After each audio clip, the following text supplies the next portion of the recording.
Today on Filtered with TJ Walker, Apple is crushing expectations.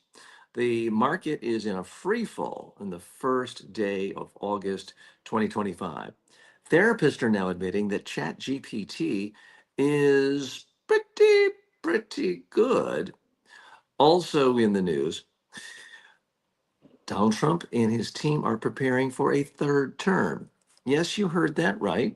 And no, the Constitution of the United States hasn't changed, but as we've seen repeatedly, what the Constitution says a president can do and what this president does don't necessarily have to be coordinated anymore. A mild, delicate way of stating it. Plus, AI researchers are now commanding $250 million pay packages. All that and more today on Filtered with TJ Walker.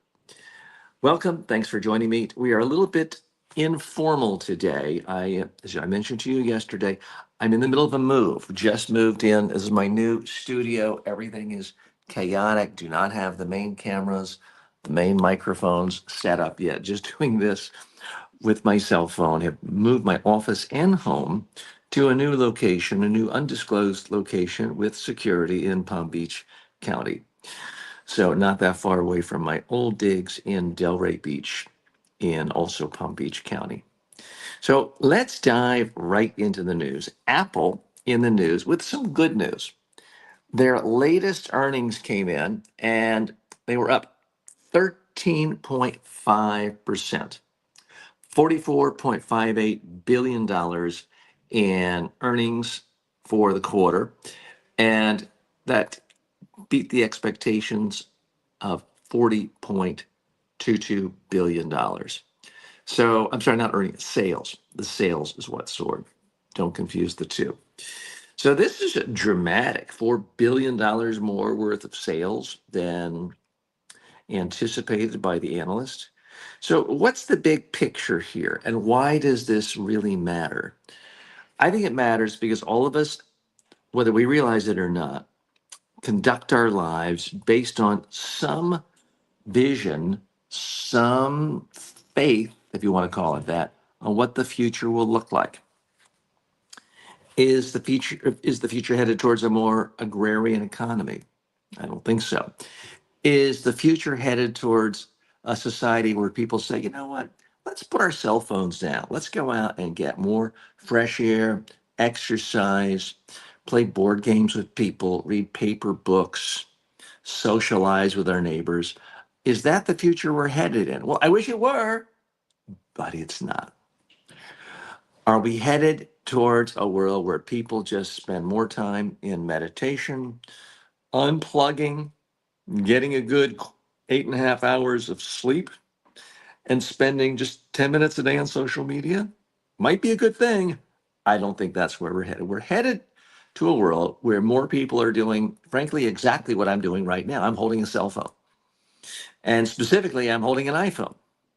Now, you may have a different brand, you may have a Galaxy or something else. But to me, the bigger trend here, the reason why this story is significant, is it's a message to the world that yes, more and more of everything that happens in reality for human beings is going to be mediated through cell phones and iPads.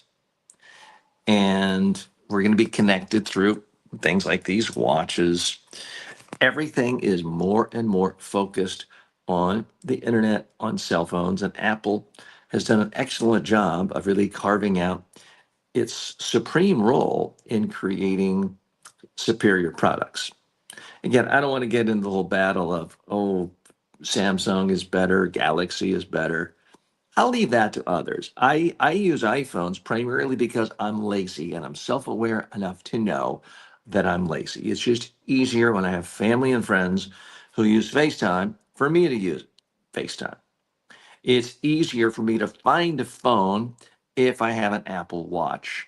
And all I have to do is hit a button and it pings and it tells me exactly where my phone is. So whether you think of their products as superior technologically or you think of them as just great at pandering to really lazy people like me, either way, Apple's doing incredibly well.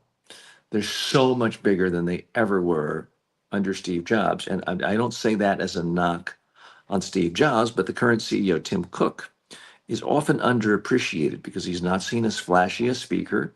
And certainly they've not come up with brand new categories of products the way they did under Steve Jobs. But in terms of sheer execution and distribution, Tim Cook has done a fantastic, stellar job. And that's why, other than perhaps today, you see the stock so handsomely and richly rewarded. Now, full disclosure, I don't own Apple directly, but I own an awful lot of Apple stock indirectly through my index funds that I own.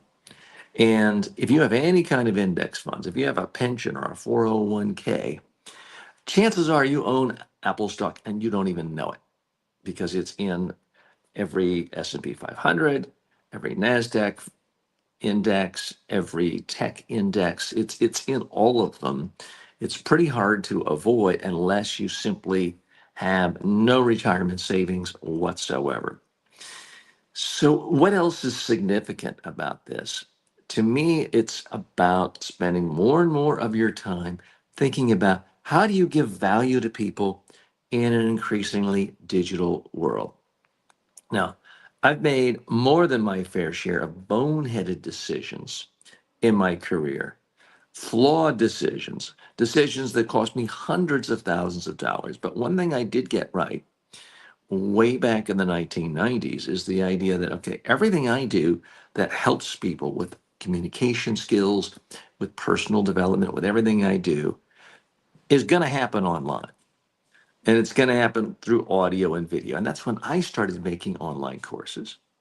And again, don't get too excited about how brilliant I was. I lost money for 15 years. It took a long time for those bets to pay off. But ultimately, they did, in fact, pay off. And I just want to keep making more bets on that. Every day I get pitched by people saying, oh, I can help you get great speaking gigs. 10, 20, 30, $40,000 for an hour's speech. It sounds great, right? Well, I do some paid speaking gigs, but I don't put a lot of time and energy chasing speaking gigs because to me, that's like a movie star saying they want to go be a vaudeville star and go tour around in the Catskills. It's old fashioned. It's anti tech. It's not scalable. Now, I'm not saying I'm a movie star, even though I am the same age as Brad Pitt and Tom Cruise, but no other comparisons there in terms of looks and hairline. I want you to really think about how does someone who want to be successful today in 2025 really think? How do you communicate? And sure, it's fine to be a star and get $100,000 to give a speech, or to be a comedian and sell out a theater somewhere and get $200,000 for a night of entertainment. There's always going to be some role for the face to face. But until you're famous, I believe you're far better off helping people in small little increments in a way that's asynchronous. Now, that's just a fancy way of saying you can be asleep. They can be accessing your expertise online while you sleep. How do you do that? Well, you could do it by creating a YouTube video like this and having ads or promoting other things you do. You can do it by making online courses, which has been the primary way I have paid my bills and generated retirement and generated resources for my family. There's no one way, but using the power of the internet.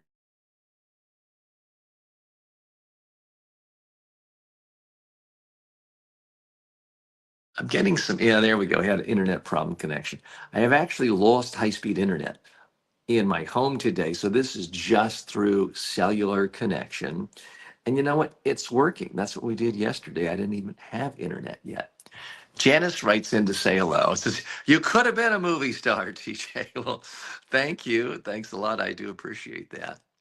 And since I'm working on my phone, I can't actually read the rest of your comment. So I apologize if I somehow missed missed what you're saying there. Let's see. You choose another path. Yes, I did choose another path, Janice. Thanks so much for stopping by, and I appreciate the kind words. I have very few regrets in my life, and I don't regret not becoming a movie star. But I do regret as a child and as a student, junior high school, college, not going out for the theater and shows and Broadway style shows and musicals. My daughter's into that now, having a blast. I would have loved to have had those early experiences on stage, performing in front of people. I think it's a great type of public speaking. So if you have an opportunity to do so, do so. If you have a kid who needs a little bit of a nudge, I would strongly urge you to give a child, a grandchild, anyone in your family a nudge to get up on stage because it's all relevant. It's all a part of communications arsenal that you could use throughout your entire life to help you be more successful. So, thanks so much for joining me. Again, my name is TJ Walker. On this show, I look at the top business news, tech news, and culture news and filter it through the lens of communication skills, all with the goal of helping you become more successful and being more effective in your personal life and your professional life. That's what we're about. Now, I've recently had to change the name of this show. I had not done enough due diligence, and the original name for the show was Communiverse. And I just found out, as I told some of you yesterday, that Pixar has parts of its movies with this brand, other communication companies have it. I don't know if that happened in the last 6 weeks since I did my initial search, but regardless, I've had to switch names. So that's why I am changing the name. The current frontrunner is filtered with TJ Walker. The idea that I'm filtering the news. I'm giving you the news filtered through the lens of communication skills analysis and personal development skills analysis, not filtered through a particular political bias. But of course, everyone has perspectives, and I do too. So let's move on to the next story of the day. This one we talked a little bit about last week, but more and more stories on how AI researchers are commanding salaries that most people don't even have the temerity of dreaming of, that NBA stars often don't get. We're talking about not million, $250 million pay packages for nerds and geeks. I don't mean that in a condescending way. It's a badge of honor these days. Guys, and it is primarily guys with PhDs in artificial intelligence or artificial intelligence related fields who are already working for major companies, tech companies, and who've published serious research papers. So it's not just somebody getting a couple of non-accredited courses on Udemy and AI and saying, oh, I'm now available for work. Who would like to pay me $250 million? No, it's not that simple. It's certainly not filtering down to millions and millions of people. But for the handful of people who really focused, and did it before ChatGPT made AI so popular, they are setting off a feeding frenzy in Silicon Valley. So what we are seeing is that Mark Zuckerberg, in particular, at Meta, is extraordinarily aggressive at recruiting. He wanted a guy named Mr. Detke, a 24-year-old artificial intelligence researcher, to join him recently, and the company promised him $125 million in stock and cash over 4 years if he came aboard. And you know what he said? What would you say? What would I say? That's not what he said. He said, no, not enough. I think I'll stay where I am. So Zuckerberg met with him privately, negotiated more, came back and said, okay, $250 million. The guy's 24 years old. $250 million. And he finally said, yeah, his friends, family advisors said, "Are you crazy? $250 million?"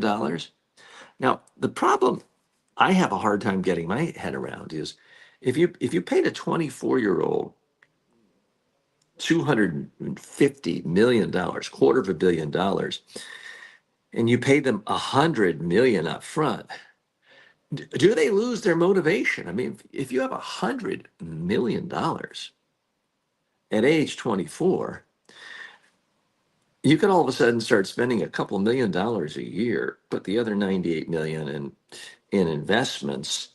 You're going to be a billionaire by the time you're 40, just with normal stock appreciation. And you could spend every day of your life playing, partying, buying Lamborghinis. And I'm not advocating using illicit substances, but if you're 24 years old and that rich, something tells me you might be pretty popular on the party circuit in your town, or if you move to LA or New York or someplace like that. So I'm almost wondering if there's a disincentive. If you pay a professional athlete hundreds of millions of dollars, as long as they show up on time on the field once a week or on the court 70 times a year, they could spend all the rest of their time partying. And as long as they don't degrade their physical skills, you'll be okay. And players know they may only have a few years. These AI guys, they're going to have an entire career if they want to. So it does make you wonder, are there perverse incentives going on? So, what's the real lesson for you and for me? Again, I believe the lesson is learn hard stuff.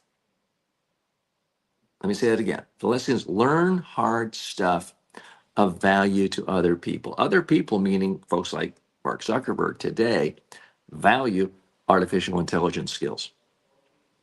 Now, most of these people getting these big pay packages developed an interest in math and science and were taking calculus when they were 10 years old. They didn't just wake up one morning and say, "Wow, it'd be good to be rich. Let me do a correspondence course, an online course on AI in 6 months and get a big job." No, they've been in the trenches for years. Before most people ever heard of large language models, which was only about 3 years ago, they were immersed in this. Now, is my lesson to you that you have to quit whatever you're doing to become an AI researcher, get a PhD in math or physics or artificial intelligence? No. My message for you is whatever you're doing, constantly try to learn a deeper skill associated with it. That's too hard for most people to do. That will be valued in the marketplace, if not today, then in the long run. And I think of my own experiences where back in the late 90s, I was doing day long public speaking trainings, day long media trainings, as a lot of my other colleagues in the industry were. But I knew that that wasn't going to necessarily work in the long run. So I had to learn the hard skills of how do you make a website? And I made some of my own websites and they were awful. And it was a lot more difficult back in the 90s to make a website. I got the domain of tjwalker.com in 1995. And shame on me for not making it $1 billion property, but at least I got it and I've been changing it and adding to it and selling from it ever since, along with a few other websites. So I want to really distill the lesson here. When you see someone getting a $250 billion pay package, it's only human to say, "Wow, I wish that were me," or be envious. But let's learn the lesson. Nobody gets that unless they honed a skill that is extraordinarily rare, that is unique, that is highly valued in the marketplace. If I could quickly and easily dunk basketballs and had a 60-inch vertical leap, and I had reflexes so fast I could steal the ball from anyone, that's a rare and unique and highly valued skill. So I might be entitled or be able to get a $250 million pay package too. because it's a rare skill. And I'm not ever going to be a professional basketball player. Chances are you aren't either. I'm also not going to be a PhD in artificial intelligence and get $250 million a year. But here's the big but. I can't let that let me off the hook. You can't let that let you off the hook. You've got to search for something you can do that's different, that's more specialized. And I'm going to say something now, and it's going to strike some people as insensitive, as callous. I don't mean that in any way, but there's a lot of hand wringing over the fact that artificial intelligence is relatively soon, most likely, going to put a couple million truck drivers out of business, and car drivers, and Uber drivers, and cab drivers out of business in the United States alone. Worldwide, it could be tens of millions of people losing their job. And I have compassion for those people. I do. But I also need to ask you to ask yourself, if you are a driver, ask yourself, what new, difficult, hard skill are you learning that the vast majority of people don't know how to do, and that people in your industry don't know how to do? And again, I'm going to say something that's going to sound offensive, and you're going to say, I don't know what I'm talking about. But if you are driving an Uber car, for example, to make money for your family, good for you. You're not just sitting around doing nothing.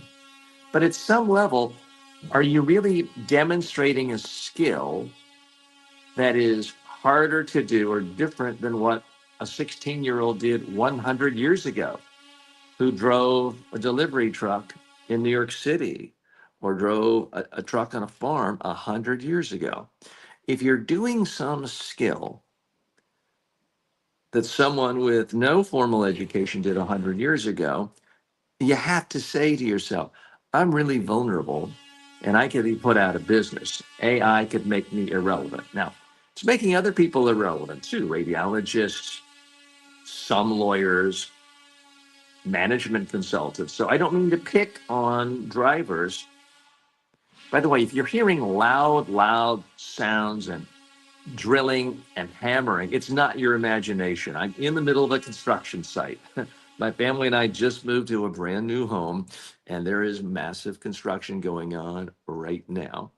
But I figured if CNN can launch with the sound of hammers, which they did in 1980, and their backdrop, I can launch this show in a noisy environment too. So I do appreciate you spending time with me, and I hope you can hear things clearly. So that's what I want you to really take away, is to think, what are you learning to do that's hard? I'll tell you what's on my agenda. I'm learning, and I've been working on this lately. You're not seeing the fruits of it today, but how can I do an entirely produced show by myself? So you've seen me playing video clips within these. You've seen me experimenting with images, with graphics, with text. I didn't know how to do that before. I've been experimenting with how can I use my iPad connected to a computer, which will then connect to my teleprompter over here once I have it set up, so that I can be even more professional for you and to deliver the news summary for these topics, looking right at the camera so that it looks more professional, like a professional newscast. So I'm trying to learn a lot of new, highly specific technical skills to create a better show for you, to create more value for you, so I can then create more value for advertisers, sponsors, partnerships, affiliates, everyone else, and continue to improve my own economic utility and marketability. I'm hoping you do something similar. I don't mean you have to create a podcast or learn how to use a teleprompter. You may never want one or need one. That's okay. But I do want you to think about, how can you always push the envelope on learning something new? Could be technological in nature, could be new in some other way. It may be you're developing new ways of personal training to help people build their flexibility and to build strength So it doesn't, not everything has to be technological, but we do live in an increasingly technological world. And if you are focused on building economic strength, there's frankly no easier way to build economic strength than creating some product or service that can be scalable through the internet. I'm TJ Walker. I appreciate you joining me today. The new, and this sounds weird to say it, the new tentative title of this show is Filtered with TJ Walker. It's where we look at top business, technology, and culture stories of the day, filtered through the lens of communication skills and personal development skills. So that's what we're all about. If you're joining me live, thank you. Typically, we try to go live on at least YouTube, Facebook, typically LinkedIn, although I didn't get in LinkedIn today, Twitch, and a few other places. So wherever you're watching, really appreciate you being here with me today. And want to go now to the next story also of an artificial intelligence technology nature. This is a big front page story in the New York Times today. It's written by Dr. Harvey Lieberman. He is a psychologist, 81 years old, and has been experimenting with ChatGPT. Initially quite skeptical, but he's been using it for a 3 month period, and he gave an op ed piece really summarizing his findings. And he said he was frankly shocked at how good ChatGPT was. So we live in this world where, people like me and other commentators say, "Oh, you drivers, you didn't do enough hard work and learn enough hard skills, so you're going to be made irrelevant by artificial intelligence." Well, now we're looking at people who have PhDs, medical degrees if they're psychiatrists, who could be made irrelevant or at least less relevant because the power of not just ChatGPT, but any large language model. And I'd urge you to take a look at it. Again, it's on the front page of the New York Times today. The title of the article is "I'm a Therapist. ChatGPT is eerily effective." It's not a human being, but has been commented by others, and I've talked about it before. Sometimes that's an advantage. Sometimes you censor yourself talking to another human being. You're afraid of judgment. You're afraid of them putting you in a box. Of someone thinking you're sexist, racist, foolish. You're guilty of some ism. It's oddly liberating to talk to a computer, to talk to a large language model. Now, I've seen this myself when I look at the conversations of my own customers, my own students talking to my large language model. I won't say therapist, but coach. TJWalker.ai is a digital video interactive clone where it gives you advice based on my thoughts, my thinking, my doctrines, my writings, and what I say right here. And I have noticed many people are not afraid to say they're nervous about an upcoming speech, they're uncomfortable. It brings back bad childhood memories of stuttering at a wrong time in seventh grade at a science report they had to give. So I'm seeing it with my own coach, my own AI coach, that people actually feel more comfortable talking to a machine than talking to another human being. I'm not going to say that is good or bad. It's just different. We need to realize that. And again, just like people who are drivers worried about losing their job, I think if you're a therapist, you need to plan for the future. Maybe it doesn't happen in the next 36 months. Maybe it doesn't happen in the next 7 years. In fact, in a lot of states, the demand for qualified therapists has never been higher. I mean, there are therapists turning away business ever since the pandemic, with so many people having enhanced psychological problems and concerns. But at some point, AI seems like it's coming for everything, even podcast hosts, believe it or not. In the news, CEO, the diary of a CEO, one of the most prominent, well respected, well viewed, and listened to podcast in the world, has announced it's now essentially trying to deplace, replace itself and compete with itself through an AI clone version of the show. Stephen Bartlett, the young charismatic host of Diary of a CEO, is behind this. He's doing some very clever things. It's it's not exactly what we're talking about here with the Chat GPT therapist or what my clone does, which is truly interactive. But they're creating a new version of the Diary of a CEO show where it's animated and you have sort of cartoon figures of Richard Branson and fabulously successful CEOs. And you have the script written by Bartlett and others, and then you have his voice coming in just as if he were there. It's sort of an experiment, and I don't know where it's going to end up, but I'm pretty sure that Bartlett is smart to be the one experimenting rather than sitting back and waiting for other people to steal his voice and to take the concept and to get this to the marketplace sooner. So if his main show is going to be displaced, he wants to be the one displacing it with something he has control over. That, my friends, is what power is all about in the modern world, about economic vitality. Is you've always got to be trying to make whatever you're doing now obsolete. How do you do something better than what you're already doing? It's what you're doing now, even if it's already successful. The people who don't do it have become obsolete in the modern world. Blockbuster came out obsolete because they didn't take the threat of Netflix seriously.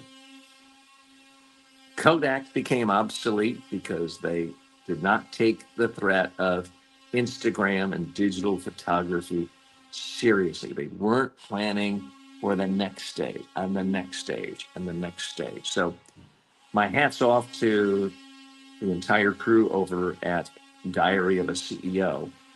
And I wish them luck at some level. Now, full disclosure, I use my own clone to do courses. So I now have some of my courses on the Udemy platform and other platforms are done entirely by my digital clone. Now, there's disclosure right at the beginning, so I'm not fooling anyone.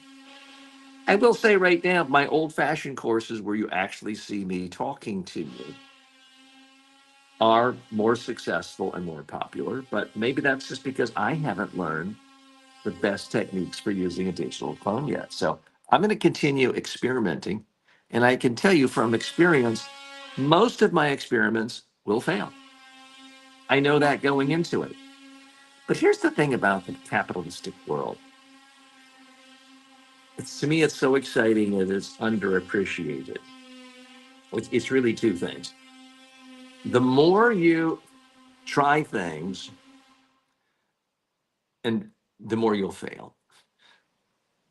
But there's a percentage. At some point, unless you're just completely never learning, you'll get some percentage. Right. Maybe it's only 1%, but you'll eventually have some wins. The other beauty of capitalism that I think is underappreciated is it only takes one win.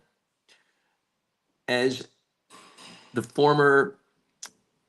uh, former partner of Warren Buffett used to say, famously, is in capitalism, you only need one success. You can fail, fail, fail, fail. You have one success and you just invest it properly the rest of your life and you don't touch it, you're going to be wealthy the rest of your life.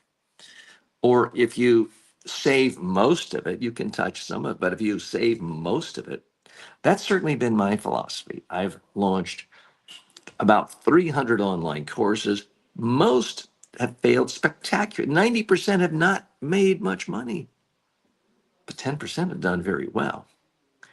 And 1%, three of them combined have made millions. So I say that not to gloat, but to free you up to realize it's okay to fail. In fact, your number one failure right now might be you're not failing often enough. How successful someone ultimately becomes is often a function of how many times they try things and how many times they are willing to fail. Now, there's a lot of reasons these days I don't particularly like Elon Musk, and a lot of people don't like Elon Musk. But one thing you have to give the guy is he is utterly fearless in risking everything he's got to try new businesses. He is constantly trying new things and he's not afraid to fail. He's not afraid for his rocket to blow up when people at NASA and governments they have to fear the backlash that they could receive if rockets blow up more than once every 15 years. He's not afraid to fail. I'm not asking you to use him as a role model for everything. I certainly don't want you going off having dozens of children to the point where you don't even know the names of half of them, seemingly, when you have a partner's suing you, wanting you completely out of your life to have no impact and no contact with a child you've fathered. No, that's not the role model I'm talking about with Elon Musk. I'm talking about just the business aspect of being willing to try new things to solve big problems, to use technology solutions to solve big problems, and to not be afraid to fail. I do think in that respect, he is a fantastic role model. This is TJ Walker. This is Filtered with TJ Walker. That's the new name of the show. Make a program now. This is raw sort of testing mode right now. You can hear construction behind me. We're constructing my new home and studio. It's chaos here. I'm not even using my cameras and quality microphones yet. We are going to be officially launching the new show on September 2nd.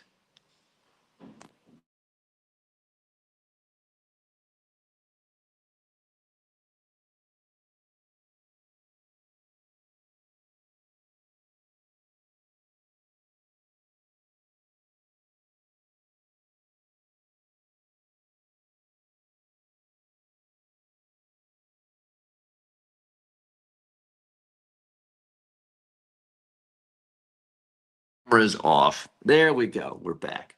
Apologies for that. I try to respect your time and I try to make every production as high quality as possible, but we are kind of on the run today between unpacking, trying to get organized, building a studio. I simply forgot to put my phone on airplane mode to prevent calls from doing what just happened there, which is knocking me off.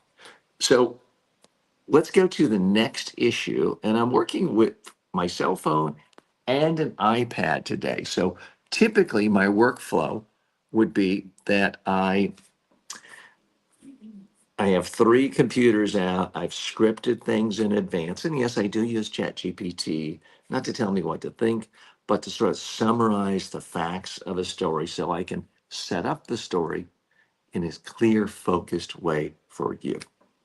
Okay, I'm coming to you live on August 1st, 2025. It's the first day of a new month, and the markets are tanking. We've had a real up and down, topsy turvy, chaotic stock market this year because the world is receiving very contradictory information on the rules of international commerce. Specifically, one leader of a major nation, who shall remain nameless at the moment, is deciding every other day to start massive tariffs, massive quotas, changing his mind, taking it back, doubling it, going back and forth, striking deals in theory, but then you look at it, there's no deal. It's caused chaos, and it's very hard for companies to really know what is going on. In the initial hour and a half of trading, the stock market exchanges, many of the major indexes are down 2%. which is a big, big drop because people are confused. They don't know what to do. And when investors are confused, the safest thing is let me take the money I have now because I'm so worried that things could just bottom out. That's happening. Now, how is this perceived by, and I'll go ahead and name it, it's no big secret, the Trump administration? I think right now, Donald Trump has got to be incredibly happy because he's saying to himself, finally, the number one headline on the New York Times is not about Jeffrey Epstein. It's about how I've destroyed the economy and causing worldwide chaos in the stock markets. Now, you would typically think a political leader would not want that to be the story. But my assessment is that Donald Trump and his administration are so desperate to get people to talk about anything other than his association with convicted pedophile Jeffrey Epstein that they'll take what they can get. And if this is what it takes, if if ripping hundreds of billions of dollars out of the worldwide economy in terms of market cap and trade, if that's what it takes, I think their attitude is, well, that's a small price to pay. What's the catch? We had a political win for the day. We got our scandals out of the headline. I think that is the attitude. Now, this is not a show primarily about finance, about the stock market. I do not give you direct financial advice. So please do not make any stock purchases or stock sales based on anything I say. It's for informational, educational purposes only. And full disclosure, I personally don't own stock, or other than an occasional a friend's startup where it's $100. I don't own stock other than mutual funds and index funds, specifically index funds that have hundreds of companies. So when you hear me talk about a stock, it's not because I just made a purchase in a particular stock or I'm trying to talk it up because I want to sell it high and do a rug pull. I don't do that, and I certainly don't talk about cryptocurrency. I think it's all frankly a scam, and every day I root for crypto and Bitcoin as well to go to absolute zero. But we don't have time for that debate because I know that really arouses incredible passion with a lot of people. So we'll leave that for another day. Am I predicting that the tariffs are going to tank the market? No. The one thing I know with absolute certainty is a lot of smart people who have PhDs in economics or MBAs from Harvard and Stanford, when they predict recessions, they are wrong most of the time. People who have access to insider information, have Bloomberg terminals on their desk, are wrong. Nobody really knows the future. An awful lot of smart people I respect predicted 3, 4 months ago when Trump started all this tariff talk that it would cause massive inflation and unemployment and recession. Hasn't happened yet. Although the most recent employment numbers that came out today were frankly very discouraging. Unemployment is ratcheting up beyond 4%. There have been upticks in inflation. So there are a number of indications that are not particularly positive, but no, we're not in a recession yet. And the current administration has been in power for more than 6 months now. So some of the predictions have been wrong. I'm not going to predict that we're headed to a recession in the next 6 months. But by the way, when someone says, I predict a recession's coming up, that's not a very brave prediction because at some point there will be. Every business cycle, at some point, there's a recession. You don't get credit for predicting a recession and then the economy's great for 5 years and then there's a recession. But it's one of those things, and this is the nature of the media. If you predict we're going to be in a massive recession, stocks will be down 40% within 90 days, you'll get attention, you'll get a headline. And very rarely does anyone hold you accountable. One of the most egregious examples of this is Robert Kiyosaki, the author of Rich Dad, Poor Dad.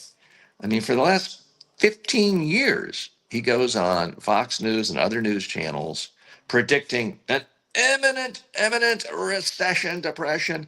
He's been wrong every time.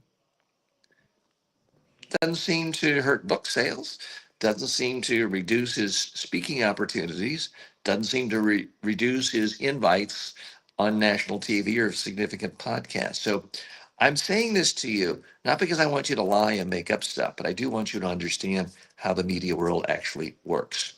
The most provocative statement, especially if it's an attack, and if you say there's a recession coming, you're attacking the status quo. You're attacking anyone who doesn't get out of the market right away. You're often attacking your current political administration. You're going to get attention because that is how the media is hardwired. That's how the human brain is hardwired. We are hardwired to look for risk. So if one person says, oh, the economy should be about the same, and another person says, I think we're going to see 1.5% growth in the next year, and another person says, it's going to be a massive depression, sell. We're going to see the economy crash by 50%. That's the only person that's going to get media attention or that people will remember. It's not because it's accurate. It's not because it's the best prediction, but that is the nature of the media. Okay, I am going to make a prediction now, not about the economy, but about what happens politically in the United States in 2028. I predict that Donald Trump is going to run for president again. We're seeing signs of it right now. Revelations came out today in the New York Times about how Trump has put together a $200 million war chest. He's raising money for his own, not for the party, because let's not kid ourselves. Donald Trump doesn't care about the Republican Party. He's been a member of almost every party. He's been a member of half a dozen parties and party switches as an adult. He's doing it for his own PACs, his own political action committees. This is extremely rare. Typically, after a president has been reelected, they're like, I can't run again. They help other candidates in their party. They don't raise their own money. So why do I say he's going to run again? Because A, he's raising a couple $100 million.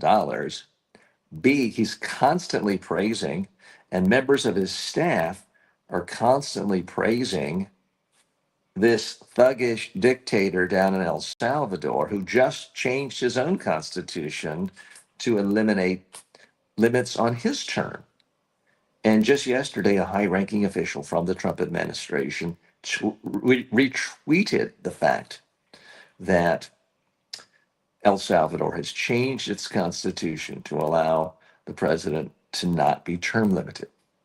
Now, some of you are watching this thinking, TJ, you don't know your Constitution. Clearly, the 22nd Amendment of the Constitution forbids anyone from serving more than 2 terms as president.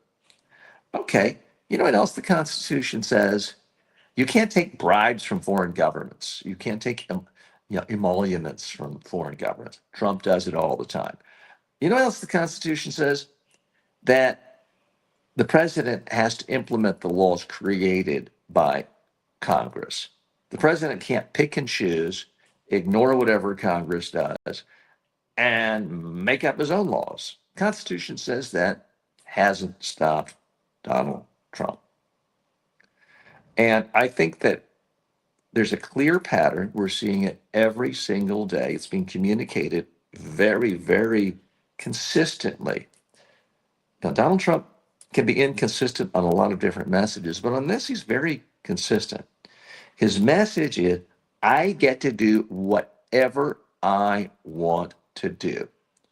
If the Constitution says I can't, I will simply ignore it. I will litigate it. I will fight it. If I have to, I will appoint new judges.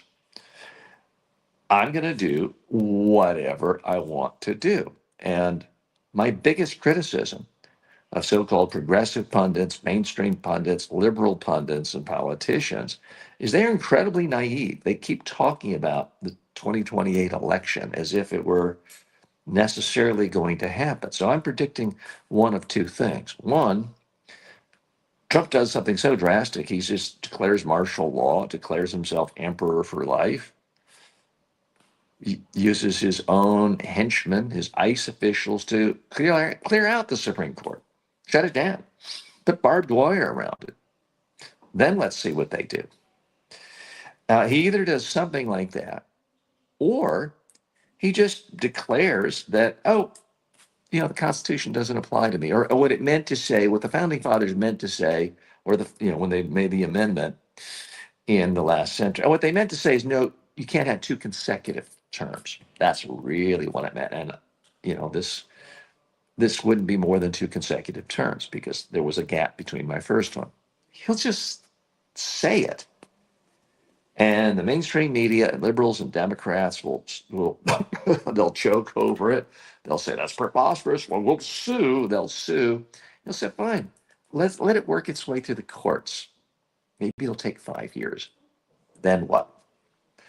That is my prediction. Also, if he does actually run, he'll do things like whoever the leading Democratic nominee is, he'll make up phony charges as he did against Barack Obama, claiming that Obama was guilty of treason. If you're willing to publicly state and call for investigations into Barack Obama for committing treason, it's not a big step at all to say whoever the Democratic nominee is in 2020, let's say it's Gavin Newsom, to just say, I have evidence right here that Gavin Newsom murdered people and he's therefore should be tried for murder and he therefore is ineligible to run for president because he'll be in prison. Or good luck running for president, you'll be in prison. And just have members of his Justice Department or his henchmen at the FBI arrest and imprison any leading Democrat. You may say, well, you're being extreme. They would never do that.